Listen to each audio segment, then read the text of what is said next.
कर्माशय की दो स्थितियां होती हैं रामचंद्र जी। ये बहुत गंभीर चीज है, इसको सुनिएगा ध्यान से। कर्माशय की दो स्थितियां होती हैं। एक तो कर्माशय दग्ध बीज होता है और एक कर्माशय का आवाप गमन होता है। दग्ध बीज होने का मतलब है कि जैसे आप अपने घर में किसी अनाज को रख दीजिए 9 साल तक, तो अब तो और भी कम हो गया है। और ये जो आजकल का जो डंकल बीज आ रहा है, इसका तो 1 ही साल 2 साल में भी खत्म हो जाएगा। लेकिन जो बीज है वास्तव में वो बीज 9 साल के बाद में वो उगने की, उसकी अंकुरण की क्षमता समाप्त हो जाती है। वो दग्ध बीज हो जाता है, वो जला हुआ हो जाता है, उसके अंदर अंकुरण की जो क्षमता सामर्थ्य समाप्त हो जाती है।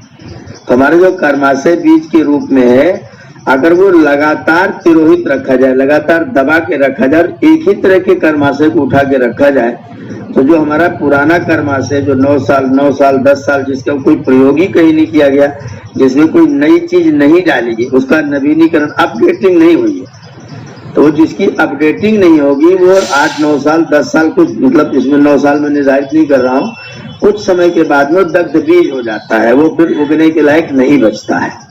एक स्थिति तो यह है। दूसरी स्थिति होती है कि उसका आवाप गमन होता है। आवाप गमन का मतलब होता है किन्हीं बड़े बड़े कर्मों में छोटे छोटे कर्मों का समाहित हो जाना। जैसे आपने विद्या पढ़ना प्रारंभ कर दिया, तो पहले आपने प्राइमरी में कुछ कविता पढ़ी थी, हाई स्कूल में दूसरी कविता पढ़ी, एमए में आते आते दूसरी कविता पढ़ी, तो जो आपकी पहले वाली कविता है वह अब वाली कविता में, अब जो आप एमए में जो आप पढ़ रहे हैं, उसमें आपका जो काखा गागा आपने प्राइमरी पढ़ा था, उसका भी काम उसमें सम्मिलित है। अगर वहां काखा गागा न पढ़ा होता तो यहाँ आप हिंदी कविता जोड़ करके अर्थ सहित न जान पा रहे होते। तो ऐसी जो हमारा कर्माशय उसका आवाप गमन होता है, कुछ छोटे मोटों का कुछ बड़े बड़ों में जाके समाहित हो जाता है और दोनों का एक साथ कोई भोग समाप्त हो जाता है। जैसे किसी को बुखार आया, एक किसी गड़बड़ी कारण बुखार आया, उस बुखार के एलर्जी के कारण से किसी व्यक्ति को फुंसी भी हो गई। अब बुखार और फुंसी दोनों एक साथ हो गए, तो फुंसी एक कर्म का है, आपसे मिलना, आपके बारे में सोचना, आपका नाम भी ध्यान करना बिल्कुल टोटली छोड़ दिया और वर्षों तक छोड़ दिया, वर्षों तक क्या सदियों तक छोड़ दिया।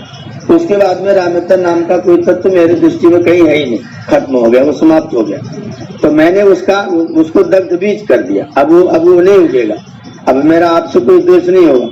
अगर मैंने दूसरे तीसरे दिन, तीसरे साल 6 महीने बाद कभी कहीं आप फिर भीड़ में दिखाई पड़े और मैंने फिर अपने मन में सोच लिया, अरे तो बहुत दुष्ट आदमी है भाई, अब मैंने फिर उसको अपडेट कर लिया द्वेष को, तो फिर वो द्वेष जब अपडेट हो जाता है तो फिर उगने की क्षमता उसकी बढ़ जाती, फिर वो ज्यादा उगता है। तो अगर हम अपने कर्मों को, अपने कर्माशयों को अपडेट न करें, उनको भुलाने की, छोड़ने की, भूलने की चेष्टा करें, अपनी स्मृतियों को समाप्त करने की चेष्टा करें, तो कर्माशय की दग्ध बीजता और कर्माशय का आवाप गमन करके आप अपनी मुक्ति के रास्ते को समृद्ध कर सकते हैं। उसके लिए हमको निरंतरता, जैसे मैंने आज मान लीजिए कोई एक बीमारी छोड़ी, एक कोई चीज मैंने छोड़ा, तो छोड़ने के बाद में फिर उसके प्रति कभी मन से भी प्रवृत्त नहीं हुई, मन से भी उसकी भावना नहीं, और निरंतर एक स्थिति में रहे और अपने आप को मैंने बदलने नहीं दिया, अपने आप को दृढ़ रखा, तो फिर वो जो मेरे अंदर था, जो समाहित था, कोई दुर्व्यसन था, कोई चीज थी, तो धीरे धीरे करके अपने आप समाप्त हो, फिर पूरी तरह से भी समाप्त हो जाएगा। उसके लिए कोई कर्म फल भोगने की जरूरत नहीं पड़ेगी, और होगा भी तो किसी कर्म के साथ में आवाप गमन होकर के वो भोग जाएगा, आपको पता भी नहीं चलेगा। वहाँ है विद्या ददाति विनयम विनयात याति पात्रताम। तो विद्यावान हो रहे हैं आचार्य जी के सानिध्य में, और पात्रता जो आ ही रही है वो विनय है, और विनय आप सब में कोई कमी नहीं है, विनय ही है। तो विद्या ददाति विनयम, विद्यावान हो रहे हैं, विनय प्राप्त हो रही है, पर विनय से पात्रता आती है। तो तीसरी श्रेणी में तो आप प्रवेश करते हो, अगला भी पात्रता धर्म आपनोति, बस अगला नंबर जो है तथा सुखम, धर्म से धन और उससे सुख प्राप्त होगा, धना धर्म तथा सुखम।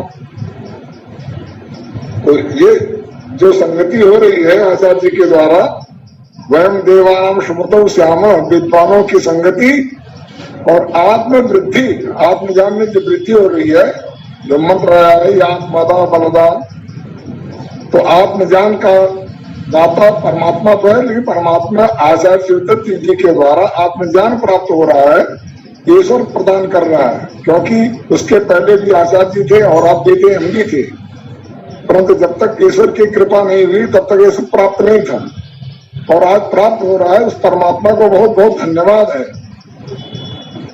और मैं आप सबसे जुड़ा रहता हूँ, अलग नहीं हूँ। आपसे अलग कौन हो सकता है? और आचार्य जी का आशीर्वाद प्राप्त हो रहा है सबको। सुबह 5 बजे शुरू हो जाते हैं और रात्रि 9-10 बजे तक चलता रहता है।